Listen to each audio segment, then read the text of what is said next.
Hello and welcome back to another episode of Bedtime Stories. My name is Tracy and I am your host. Tonight we're reading Chapter 2 of The Son of Tarzan, Book 4 in the Tarzan series. But before I get started on that chapter, I need to ask you some very serious questions. Have you gone pee in the potty yet? Did you brush your teeth? Have you got your water next to the bed? Have you done your stretches? You got all of that done already? Great job! Well, bonus points. If you like this video, subscribe to the channel and click that little notification bell so that you get notified as soon as I upload another new chapter. You already got that done too? Wow. Head of the class, kid. Head of the class. All right. Well, since there's nothing else to do, let's go ahead and get started, huh? Okay. Mr. Harold Moore was a bilious-countenanced, studious young man. He took himself very seriously, and life and his work, which latter was the tutoring of the young son of a British nobleman. He felt that his charge was not making the progress that his parents had a right to expect, and he was now conscientiously explaining this fact to the boy's mother. "It's not that he isn't bright," he was saying.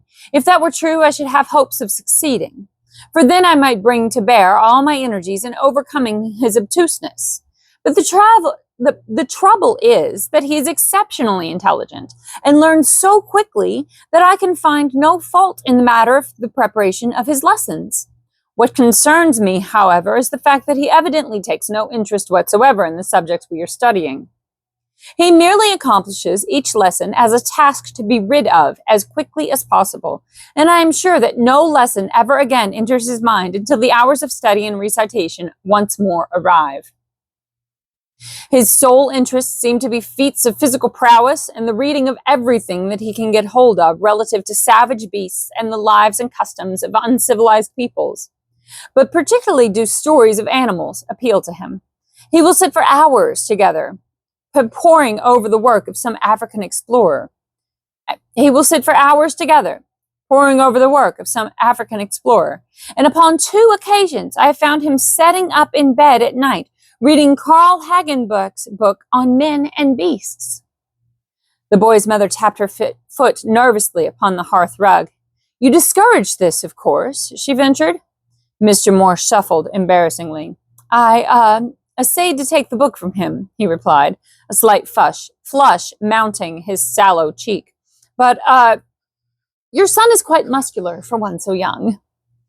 He wouldn't let you take it?" asked the mother. "He would not," confessed the tutor. "He was perfectly good-natured about it, but he insisted upon pretending that he was a gorilla, and that I was a chimpanzee attempting to steal food from him. He leapt upon me with the most savage growls I ever heard, lifted me completely above his head, hurled me upon his bed, and after going through a pantomime indicative of choking me to death, he stood upon my prostrate form and gave voice to a most fearsome shriek, which he explained was the victory cry of a bull ape. Then he carried me to the door, shoved me out into the hall, and locked me from his room." For several minutes, neither spoke again. It was the boy's mother who finally broke the silence. "It is very necessary, Mr. Moore," she said, "that you do everything in your power to discourage this tendency in Jack. But she got no further. A loud whoop from the direction of the window brought them both to their feet. The room was upon the 2nd floor of the house, and opposite the window in which their attention had been attracted was a large tree, a branch of which spread to within a few feet of the sill. Upon this branch now they both discovered the subject of their recent conversation. A tall, well-built boy, balancing with ease upon the bending limb and uttering loud shouts of glee as he noted the terrified expressions upon the faces of his audience. The mother and tutor both rushed toward the window, but before they had crossed half the room, the boy had leapt nimbly to the sill and entered the apartment with them. "The wild man from Borneo has just come to town," he sang, dancing a species of war dance about his terrified mother and scandalized tutor, and ending by throwing his arms about the former's neck and kissing her upon either cheek. "Oh, mother," he cried, "there's a wonderful educated ape being shown at one of the music halls. Willie Grimsby saw it last night. He says it can do everything but talk. It rides a bicycle, eats with knife and fork, counts up to 10, and ever so many other wonderful things, and I can go and see it too. Oh, please, Mother, please let me. Patting the boy's cheek affectionately, the mother shook her head negatively. No, Jack, she said. You know I do not approve of such exhibitions. I don't see why not, Mother, replied the boy. All the other fellows go, and they go to the zoo too, and you'll never even let me even do that. You'll never let me do even that. Excuse me. Anybody'd think I was a girl or a mollycoddle. Oh, Father, he exclaimed as the door opened to admit a tall, gray-eyed man. Oh, Father, can't I go? Go where, my son? Asked the newcomer. He wants to go to a music hall to see a trained ape, said the mother, looking warningly at her husband. Who, Ajax? Questioned the man. The boy nodded. Well, I don't know that I blame you, my son, said the father. I wouldn't mind seeing him myself, though they say he is very wonderful, and that for an anthropoid he is unusually large. Let's all go, Jane. What do you say? And he turned toward his wife, but that lady only shook her head in a most positive manner, and turning to Mr. Moore, asked him if it were not time that he and Jack were in the study for their morning recitations. When the two had left, she turned toward her husband. John, she said, something must be done to discourage Jack's tendency toward anything that may excite the cravings for the savage life, which I fear he has inherited from you. You know from your own experience how strong is the call of the wild at times. You know that often it is necessitated a stern struggle on your part to resist the almost insane desire which occasionally overwhelms you to plunge once again into the jungle life that claimed you for so many years. And at the same time, you know better than any other how frightful a fate it would be for Jack, were the trail to the savage jungle made either alluring or easy for him. I doubt if there is any danger of his inheriting a taste for jungle life from me, replied the man, for I cannot conceive that such a thing may be transmitted from father to son. And sometimes, Jane, I think that in your solicitude for his future, you go a bit too far in your restrictive measures. His love for animals, his desire, for example, to see this trained ape, is only natural in a healthy, normal boy of his age. Just because he wants to see Ajax is no indication that he would wish to marry an ape, or even should he. Far be it from you, Jane, to have the right to cry shame. And John Clayton, Lord Greystoke, put an arm about his wife, laughing good-naturedly down upon her, into her upturned face, before he bent his head and kissed her. Then more seriously he continued, You have never told Jack anything concerning my early life, nor have you permitted me to. And in this I think you have made a mistake. Had I been able to tell him of the experiences of Tarzan of the Apes, I could doubtless have taken much of the glamour and romance from jungle life that naturally surrounds it in the minds of those who have had no experience of it. He might then have profited by my experience, but now, should the jungle lust ever claim him, he will have nothing to guide him but his own impulses, and I know how powerful these may be in the wrong direction at times. But Lady Greystoke only shook her head, as she had 100 other times when the subject had claimed their attention in the past. No, John, she insisted, I shall never give my consent to the implanting in Jack's mind of any suggestion of the savage life which we both wish to preserve him from. It was evening before the subject was again referred to, and then it was raised by Jack himself. He had been sitting, curled in a large chair, reading, when he suddenly looked up and addressed his father. Why, he asked, coming directly to the point, can't I go and see Ajax? Your mother does not approve, replied his father. Do you? That is not the question, evaded Lord Greystoke. It is enough that your mother objects. It is enough that your mother objects. I am going to see him, announced the boy, after a few moments of thoughtful silence. I am not different from Willie Grimsby, or any other of the fellows who have been to see him. It did not harm them, and it will not harm me. I could go without telling you, but I would not do that. So I tell you now, beforehand, that I am going to see Ajax. There was nothing disrespectful or defiant in the boy's tone or manner. His was merely a dispassionate statement of facts.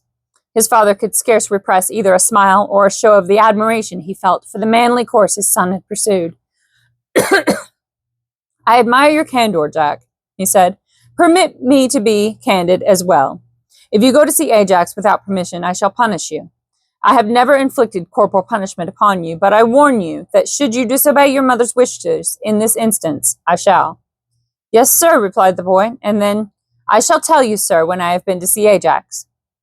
Mr. Moore's room was next to that of his youthful charge, and it was the tutor's custom to have a look into the boys each evening as the former was about to retire.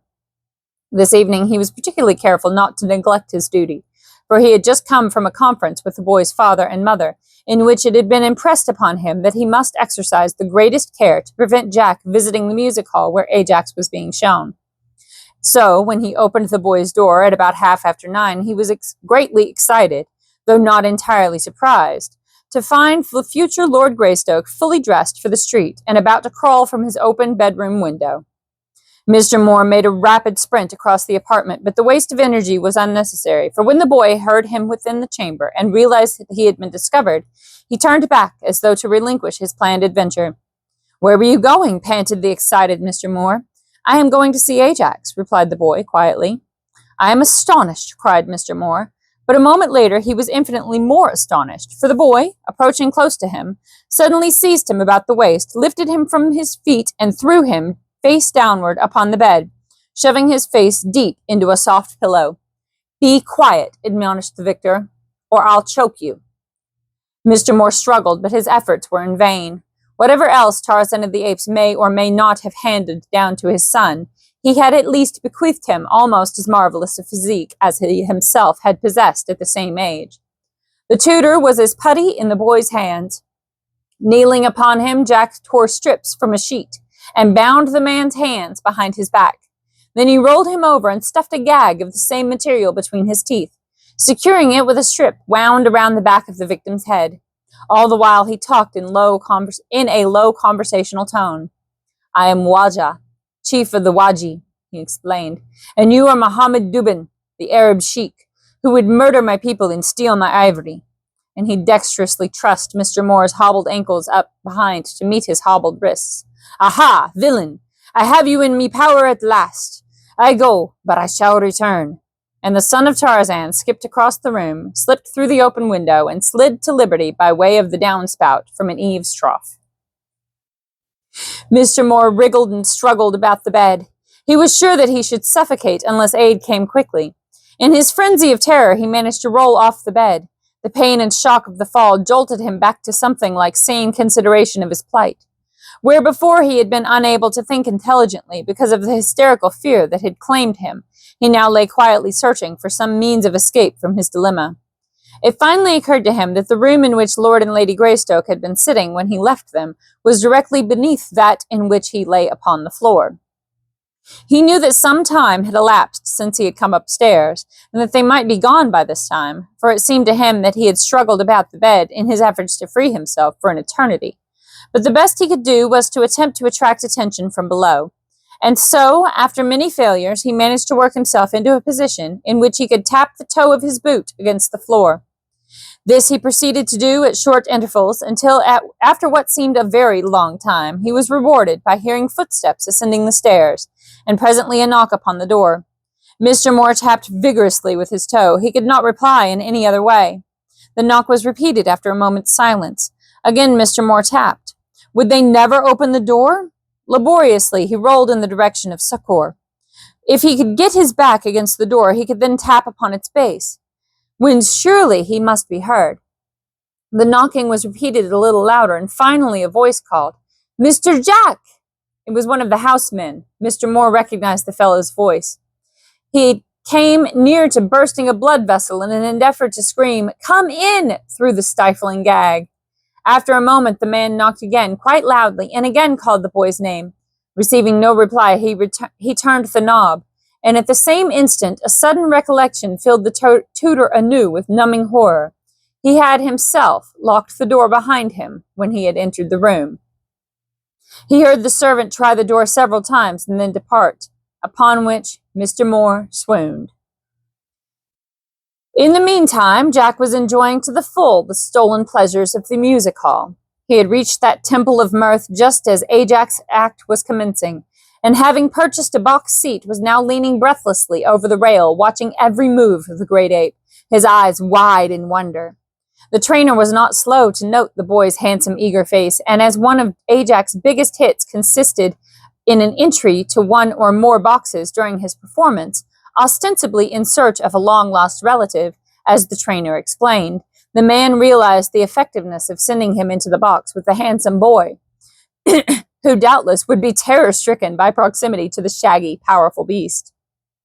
When the time came, therefore, for the ape to return from the wings in reply to an encore, the trainer directed its attention to the boy who chanced to be the sole occupant of the box in which he sat. With a spring, the huge anthropoid leapt from the stage to the boy's side. But if the trainer had looked for a laughable scene of fright, he was mistaken. A broad smile lighted the boy's features as he laid his hand upon the shaggy arm of his visitor. The ape, grasping the boy by either shoulder, peered long and earnestly into his face, while the latter stroked his head and talked to him in a low voice. Never had Ajax devoted so long a time to an examination of another as he did in this instance. He seemed troubled and not a little excited, jabbering and mumbling to the boy and now caressing him, as the trainer had never seen him caress a human being before. Presently he clambered over into the box with him and snuggled down close to the boy's side. The audience was delighted, but they were still more delighted when the trainer, the period of his act having elapsed, attempted to persuade Ajax to leave the box. The ape would not budge. The manager, becoming excited at the delay, urged the trainer to greater haste. But when the latter entered the box to drag away the reluctant Ajax, he was met by bared fangs and menacing growls. The audience was delirious with joy. They cheered the ape, they cheered the boy, and they hooted and jeered at the trainer and the manager, which luckless individual had inadvertently shown himself and attempted to assist the trainer. Finally, reduced to desperation and realizing that this show of mutiny upon the part of his valuable possession might render the animal worthless for exhibition purposes in the future, if not immediately subdued, the trainer had hastened to his dressing room and procured a heavy whip. With this, he now returned to the box, but when he had threatened Ajax with it but once, he found himself facing two infuriated enemies instead of one. For the boy had leapt to his feet and, seizing a chair, was standing ready at the ape's side to defend his newfound friend. There was no longer a smile upon his handsome face. In his gray eyes was an expression that gave the trainer pause, and beside him stood the great anthropoid, growling and ready. What might have happened, but for a timely interruption, may only be surmised, but that the trainer would have received a severe mauling, if nothing more, was clearly indicated by the attitudes of the two who faced him. It was a pale-faced houseman who rushed into the Greystoke library to announce that he had found Jack's door locked and had been able to obtain no response to his repeated knocking and calling, other than a strange tapping and the sound of what might have been a body moving about upon the floor. 4 steps at a time, John Clayton took the stairs that led to the floor above. His wife and the servant hurried after him. Once he called his son's name in a loud voice, but receiving no reply, he launched his great weight, backed by all the undiminished power of his giant muscles, against the heavy door. With a snapping of iron butts and a splintering of wood, the obstacle burst inward. At its foot lay the body of the unconscious Mr. Moore, across whom it fell with a resounding thud. Through the opening leapt Tarzan, and a moment later the room was flooded with light from a dozen electric bulbs. It was several minutes before the tutor was discovered. So completely had the door covered him. But finally he was dragged forth, his gag and bonds cut away, and a liberal application of cold water had hastened returning consciousness. "Where is Jack?" was John Clayton's first question. And then, "Who did this?" as the memory of Rokoff and the fear of a second abduction seized him. Slowly Mr. Moore staggered to his feet. His gaze wandered about the room. Gradually he collected his scattered wits. The details of his recent harrowing experience returned to him. "I tender my resignation, sir, to take effect at once," were his first words. "You do not need a tutor for your son. What he needs is a wild animal trainer." "But where is he?" cried Lady Greystoke. "He has gone to see Ajax." It was with difficulty that Tarzan restrained a smile, and after satisfying himself that the tutor was more scared than injured, he ordered his closed car around and departed in the direction of a certain well-known music hall. And that's the end of chapter 2. It was quite exciting, wasn't it? I enjoyed it. Well, good night. Sleep tight. Don't let the bed bugs bite. And if they do, you bite them back. I love you so very much. Good night.